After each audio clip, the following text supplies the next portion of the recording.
காவிரி குண்டார் திட்டம்.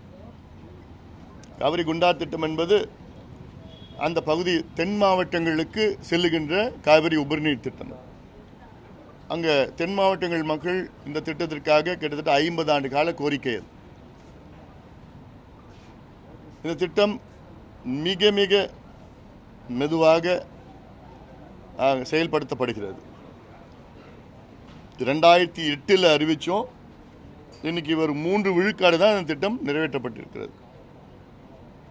அதனால் இது கொஞ்சம் திட்டத்தை பற்றி பேசணும். அது இல்லாமல் தருமபுரி சட்டமன்ற தொகுதியின் உறுப்பினர் சுவாமி அன்புமணி அவர்களுடைய அங்கே தருமபுரி மாவட்டத்தில் உள்ள தருமபுரி ஒகேனக்கல் காவிரி உபரிநீர் திட்டம், இதை பற்றியும் விரிவாக பேசியிருக்கிறோம். சோழர் பாசன திட்டம், அரியலூர் சோழர் பாசன திட்டம், இது நம்முடைய வைத்தி அவர்கள் பகுதியில் சட்டமன்ற உறுப்பினர், ஜெயங்கொண்டம் சட்டமன்ற உறுப்பினர் வைத்தி அவர்கள், சோழர் காலத்தில் 1000 ஆண்டுகளுக்கு முன்பு அரியலூர் மாவட்டம் மிக செழுமையான பகுதியாக இருந்தது. இன்றைக்கி அதிக அளவில் வறட்சி. ஆனாலும் அந்த மாவட்டத்தில் கொள்ளிடமாறு, காவிரியின் கொள்ளிடமாறு கிளை அங்கே செல்கிறது. ஆனாலும் அங்கே குடிப்பதற்கு விவசாயத்துக்கு தண்ணி கிடையாது.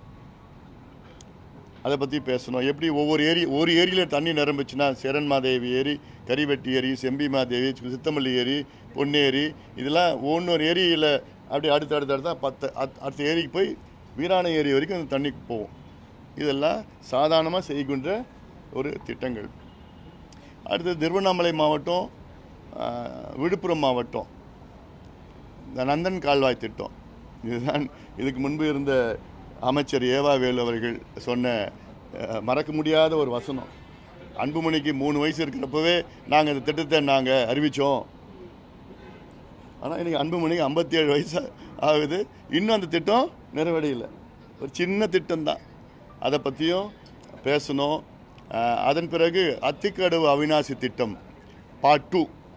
இது ஒட்டுமொத்த கொங்கு பகுதிக்கு மிகப்பெரிய ஒரு வளம் சேர்க்கின்ற திட்டம். அத்திக்கடவு அவிநாசி திட்டம் ஒரு அறகுறையாக செயல்படுத்தப்பட்டிருக்கிறது. I don't want to call it a failure, but it is not a success. அதில் பாதி தான் நடைமுறைப்படுத்தியிருக்கு. அதனால முழுமையாக சேரல. அதுக்கு திட்டங்கள், அதாவது இந்த பரம்பிக்குளம் ஆலியார் நல்லார் திட்டம், அங்கேருந்து அந்த டேம் டனல் வழியாக இங்கே கொண்டு வரணும். கேரளாட்ட பேசி ஒட்டுமொத்த அந்த பகுதியில் செழுமை ஆக்கலான்னு திட்டம். அப்புறம் காவிரி வலதுகரை திட்டம், தோனி மடுவு திட்டம், அப்புறம் எண்ணெய்கோல் புதூர் தும்பலி திட்டம், படுதலா திட்டம், தென்பெண்ணை பாலார் இணைக்கின்ற திட்டம், தென்பெண்ணை செய்யார் இணைக்கின்ற திட்டம், இப்படியெல்லாம் கிட்டத்தட்ட ஒரு 10-12 திட்டங்களை பற்றி விரிவாக பேசணும். நல்ல ஒரு கருத்தான ஏற்றுக்கிட்டாங்க. அதிகாரிகள்லாம் வச்சுக்கிட்டு ஏற்றுக்கிட்டு இருக்காங்க. இது எங்களுக்கு உண்மையிலேயே எங்களுக்கு ஒரு மகிழ்ச்சியாக இருக்குது. ஆக்கப்பூர்வமான ஒரு அரசியல்